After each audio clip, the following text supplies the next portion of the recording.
La Navidad es una fiesta entrañable, una fiesta familiar, pero también es una festividad que tiene profundas raíces religiosas. A veces no las conocemos o no las conocemos bien, algo hemos escuchado, pero no lo alcanzamos a entender.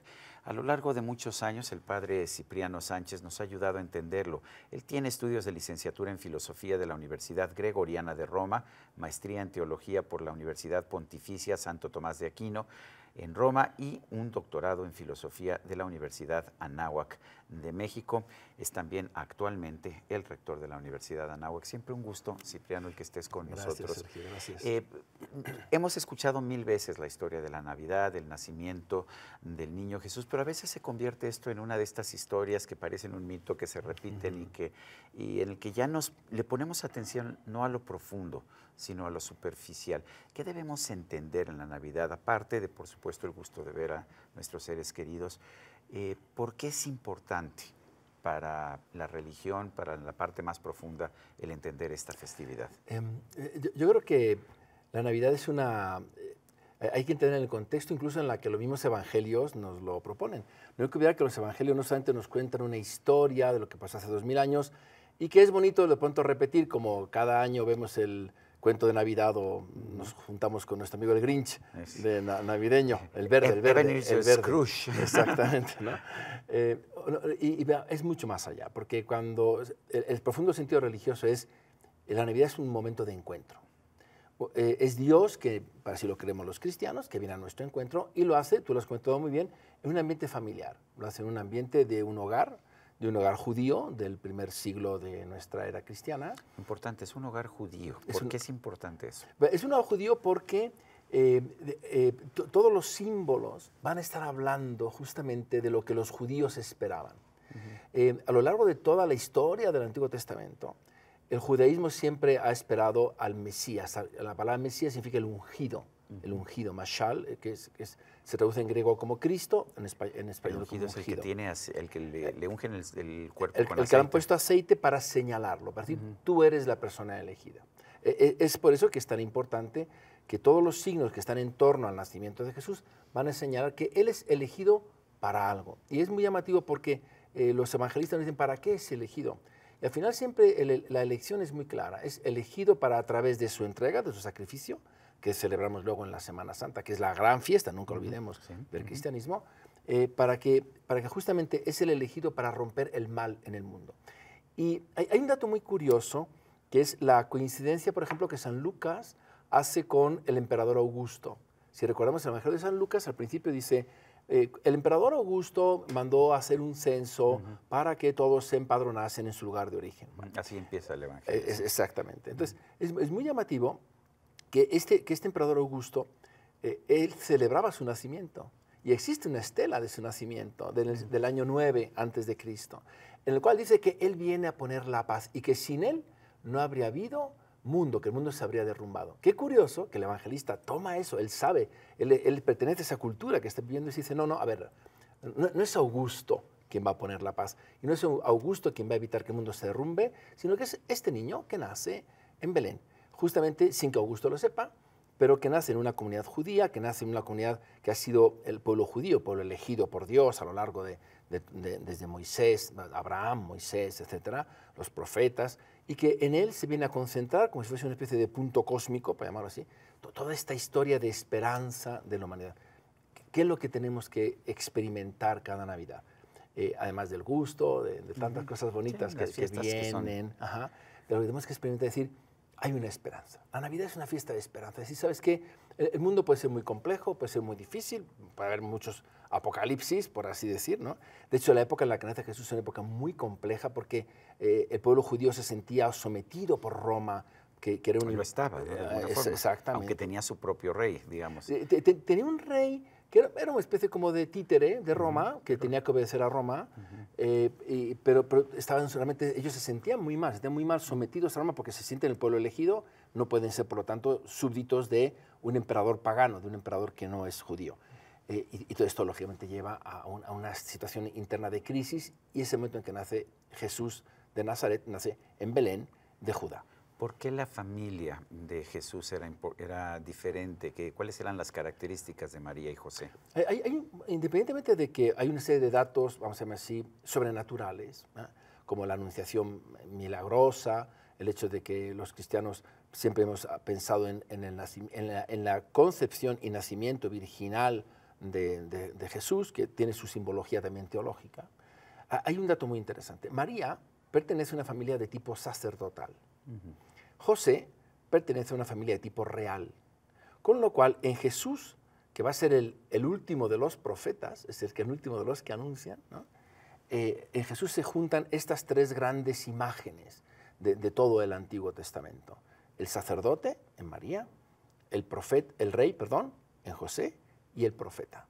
De alguna forma, en Jesús se condensa todo para decir, en este niño que están naciendo, se encuentra la cúspide de todo lo que Israel había anhelado y además de todo lo que los pueblos habían soñado. Hay unas coincidencias muy curiosas, como unas églogas de Virgilio, el poeta latino, que hablan de que ojalá nazca un niño que nos traiga la paz, que en el fondo siempre ha sido el anhelo de toda la humanidad. Eso que pasó hace 2006 años, ¿okay?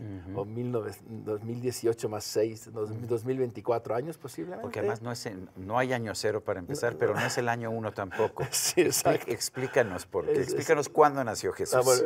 Cuándo nació, para empezar, no lo sabemos, pero sabemos que tiene que haber nacido entre el año 6 antes de nuestra era y el año 4 antes de nuestra era. ¿Por qué sabemos que fue del 4 al 6? Lo sabemos por dos razones. Una es el edicto de Augusto, ¿El que es censo? El censo, efectivamente, que es en el año 9.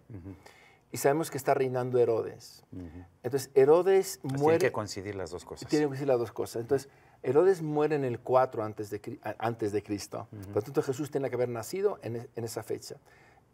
Si Herodes muere en el 4, Jesús tiene que haber nacido en el 6 o el 7. Y hay otro dato que da el Evangelio. ¿Quién puso la fecha entonces? ¿Quién se equivocó en la fecha? Es un buen monje que se llamaba Dionisio el Exiguo, o el Chaparro, para que nos entendamos aquí en México, que en el año 550 de nuestra era ya muchos años después, sí, 5 siglos después. Y lo que le pasa a Dionisio el Exiguo es que se equivoca de emperador. Y al equivocarse de emperador, pone no a Augusto, sino a Tiberio, que lo pone de uno. Pero entonces Jesús nació entre el 6 y el 4 antes de la era cristiana. Exactamente, eso sí es bastante claro. Por lo tanto, Jesús, porque nace en época del rey Herodes, tiene que haber sido así. Y esa es una época, te voy a comentar, de ese gran anhelo que tenemos todos los seres humanos. ¿Y nació a principio del invierno o pudo haber nacido en otra época? Esto es como todas las cosas, hay dos teorías, ¿no? Hay una teoría que dice que no puede haber nacido en invierno, porque hacía mucho frío, los pastores no podían estar en el campo, aunque cuando uno va a Belén, en invierno se da cuenta de que los pastores sí están podrían estar en el campo, más al inicio del invierno, ¿no? Exactamente, no habría problema. Sí.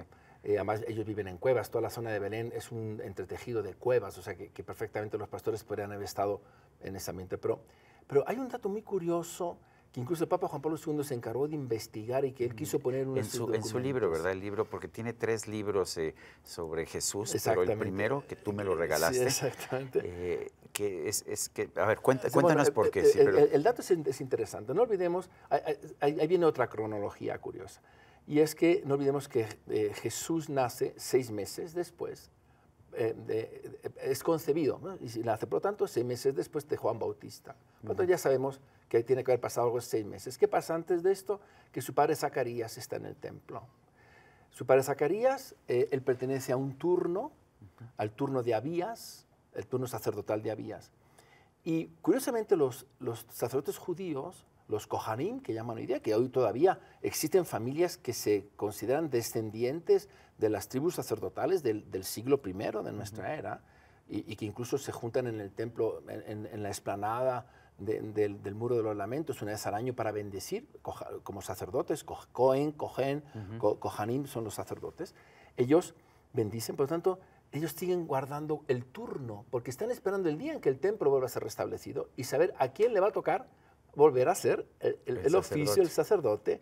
Entonces, sabemos entonces que el turno de Abías, y para hacerlo más breve, Zacarías tendría que ver justamente que haber tenido las relaciones con su esposa para que Jesús podría haber nacido efectivamente, sí, en torno a diciembre de ese año. Ahora, mucho se dice que esto tiene también que ver con los festejos del inicio del invierno en Roma, ¿no? Que pueden coincidir. Sí. Yo creo que es muy importante no olvidar que el cristianismo, y también eso lo hace muy humano el cristianismo, no una religión mítica, sino el cristianismo toca esos anhelos del ser humano. ¿Por qué Navidad es cuando sale el solsticio, ¿no? Cuando sale el sol de invierno? ¿O por qué la Pascua también es en torno a la primavera, ¿no? Cuando nace la vida, resucita Jesús. El calendario judío era un calendario lunar, exactamente. También hay que recordarlo, ¿no? Y entonces el cristianismo asume ese tipo de cosas, por lo cual el hecho de que el 25,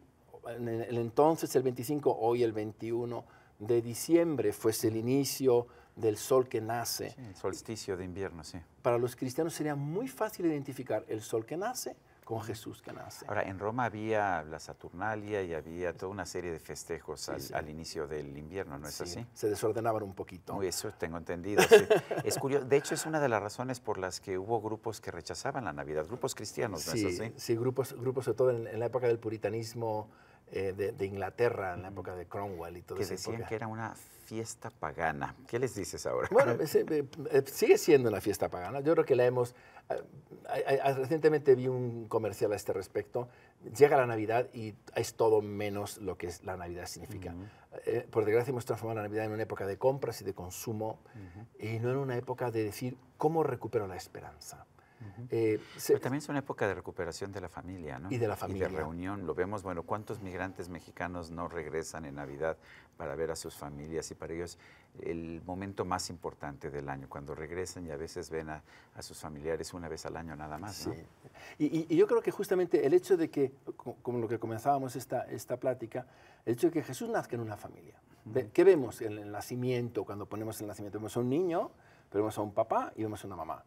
Y entonces, de alguna forma, esa es la imagen, y los vemos en paz, y los vemos alegres, y los vemos como si fuesen una especie de raíz de ilusión para nuestras familias tan atormentadas, con tantas dificultades, con tantos problemas. Y además es una familia que va a acompañar también los dolores de todas las familias. Cipriano Sánchez, siempre es un gusto conversar contigo y más cuando concluyes con una metáfora o con estas metáforas que nos acabas de compartir. Gracias. Y a usted, amigo televidente, que hace posible este programa, se lo agradezco también. Esto es todo por hoy, pero no se lo olvide. Nos vemos la próxima.